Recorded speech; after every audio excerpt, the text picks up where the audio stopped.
bukatzen ari geraia, hemendikan portaletara joango gara, gero plaza berrian bukaera emateko. Hemen, begira, oraindikan garai arteko etxeak zutik, ingilesek eta portugesek beren babestoki edo bizitegi izateko gorde zituztenak. Hauei ez zieten zuik eman, hemendik kanpora bai. Hau bakarrikan salbatu zen.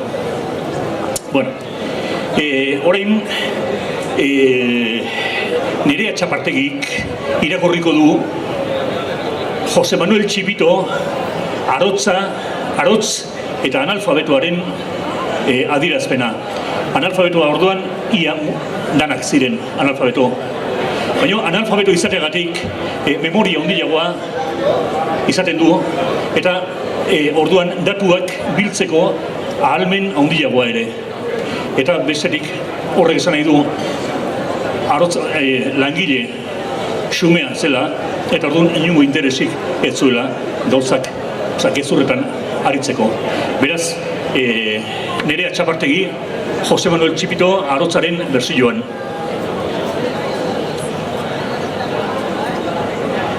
Ikatzkaleko biltegi batean nintzela, kalean behera sartu ziren aliatuak. Ailegatzean, kale osoan jendeak harrera bikaina egin zien, txalo eta bibaka. Neu enintzen atera, berehala tiroak aditu nituelako, baita gu geunden biltegiko atearen kontra ere. Horrela sakaildu zioten eskuturra Jose Alberrori eta izterra Manuel Iturbideri. Atea zabalduta, edatekoa eskatu zuten, eta edaria sagardoa zela ikusirik, portuges batek baionetaz ziztatu nahi izan induen. Baina horri saietxe egin nionez, belarria odoletan utzi zidan.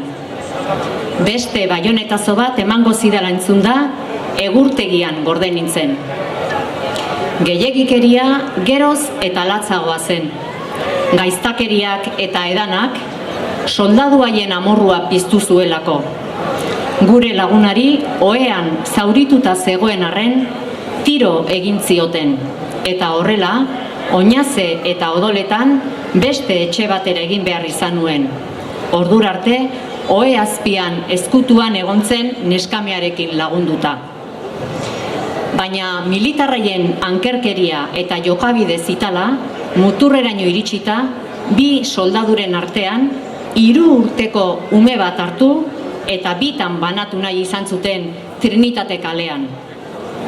Bigarren pisuan nintzela, soldadu ingeles bat ailegatu eta ontza erdia eskatu zidan. Bat ere neukanez, egurtu eta areago hil egin nahi ninduen. Belauniko jarri ninduten eta tiroa egiteko garaian fusiletik heldu nion eta indarka eta borrokan eskailaretatik behera amildu ginen biok. Behean, portuges batek askatu ninduen. Gauean, 32 lagun, gizonezkoak 8 baizik ez, bilduta geundela, 2 soldadu iritsi ziren.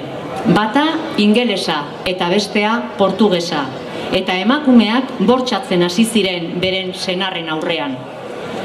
Ofizialek soldadu parea usatu zuten basakeriaz, kulatazoka eta fusilez apuntatuz. Ikara eginda, beste lagun bat, emaztea, mirabea eta umetxo batekin ganbarara aldera iesi joan nintzen. Goi hartan ginela, bortxatuak izaten ari ziren emakumeen intziri eta garrasiak aditu genituen. Gerora, jakin ahal izan genuenez, 2 soldadu haien ondotik beste asko etorri ziren. Tartean, sargentu portuges bat, lekukoen arabera, denetan okerrena izan zena. Militarrek bortxatu zituzten 22 emakumetako bat, 60 urteko amona zaharra zen. Beste bat, 11 urteko neskatxa. Ni ganbaran ere seguruen nintzenez, emazte, mirabe eta lagunekin teilatura igo eta bertan eman genuen gau osoa, euri zaparra da artean. Biharamon goizean ere, Teilatuz teilatu ibili nintzen, gehiegikeriak bere horretan jarraitu zutelako. Hemen ondoan bizi ziren ama alaba, Etxeberriaren alargunaren etxeko komunean, ordu batzuk murgilduta pasa ondoren, gure etxera etorri ziren, likiskerietan blai. Alaba alaz ere, egoera penagarri horretan bortxatu zuten ofizial ingelesek. Nik, etxe hartan ikusi nuena, gainontzeko beste guztietan ere gertatu omen zen gutxi asko. Azkenean, hilaren lehenean, eguarte aldera, hiritik alde egin nuen bakar-bakarrik, senideak non zirenen ekiela. Irailaren batean, 2 aldera, soldadu ingeles bat sartu zen Larrea jaunaren etxean, ilinti edo kartutxo luze bat eskuan. Etxe barrenean, 3 minutu eskas izan eta irtentzen unean, sugar izugarria atera zen lehen pisuko leiotik. Etxea berehala errezenez, kalean pasatzean, ura ikusi zuten herritar guztiek, aditu zuten soldadu ingelesark indarra handiko pospolo batekin eman ziola su etxeari. Hori ikusita, bai nik, bai beste auzokide batzuek ere, hiritik kanpora jo genuen, lasterka bizian jo ere. Gauza horiek ikusi nituenik, okinaren etxeko lehen pisuko leiotik, ordu erdi bat lehentxeago, teilatutik jaitxia bainengoen. Sutetik salbatu diren etxeak 40 bat omen dira, gaztelupean daudenak. Nire iritziz salbatu dira, aliatuek etxe horiek bizitegi izateko eta bertatik etxaiari eraso izateko aukeratu zituztelako.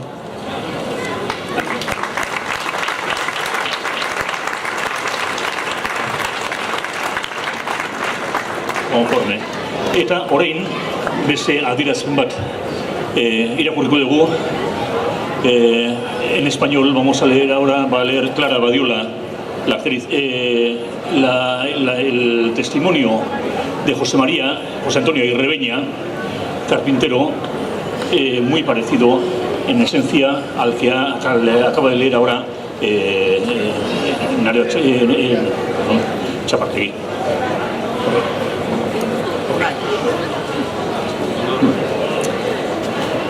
Yo, José Antonio Aguirre Barrena, de oficio carpintero, vecino de esta ciudad, declaro que me hallaba en casa de don José Ignacio de Sagasti cuando entraron los aliados en su calle, que es junto a la parroquia de San Vicente.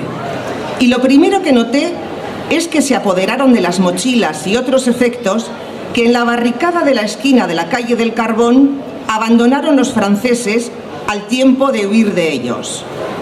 Vi también que Pedro Cipitria, quien cuidaba de la casa de Sagasti, se retiraba del balcón gravemente herido de un balazo que le entró por debajo de la tetilla izquierda, derecha, a cuyas resultas ha muerto.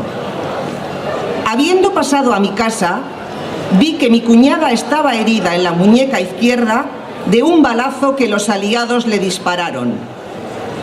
En este intervalo debieron entrar en casa de Sagasti algunos soldados peores que los primeros, pues que rompieron algunos efectos y forzaron a la criada. Habiendo entrado otros soldados a medianoche, me empezaron a maltratar y darme culatazos porque les diese dinero. No pudiéndolo hacer, me llevaron a la calle, intimidándome repetidas veces que me matarían si no les enseñaba las casas de los comerciantes ricos y almacenes y platerías para robar, así hasta llegar a la Plaza Nueva, no sabiendo qué pensar para liberarme de ellos. Y por fin se me ocurrió la mentira de que todos los comerciantes ricos y plateros habían salido del pueblo antes del sitio y que los pocos que quedaron habían subido al castillo con todas sus riquezas y con tanto me dejaron. Oí a los portugueses decir repetidas veces y a muchos que tenían orden del general Castaños para abrasar a la ciudad y matar a todos los habitantes. A las 4:30 de la madrugada del día 3 de septiembre, observé que la casa cercana a la mía, propia de don Joaquín Yun, había prendido fuego por las cortinas del balcón y tomando un hacha fui con ánimo de cortar dicho fuego, y al tiempo de entrar por la puerta de la calle, un centinela portugués me estorbó el subir a dicha casa, diciéndome tenía orden de no dejar subir a nadie a apagar el fuego, por lo que comprendí que tenían resuelto quemar toda la ciudad, y me desalenté tanto que resolví salir fuera de ella.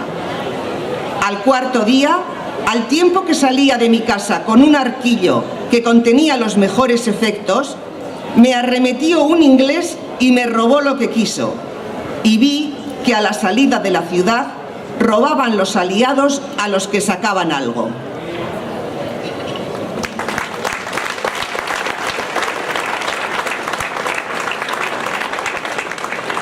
Clara Badiolaren irakurketa garai hartako arotz normaltxo baten testigantza, interpretuz. Berriz esako dugu, quienes tengáis interés en haceros con esta hoja,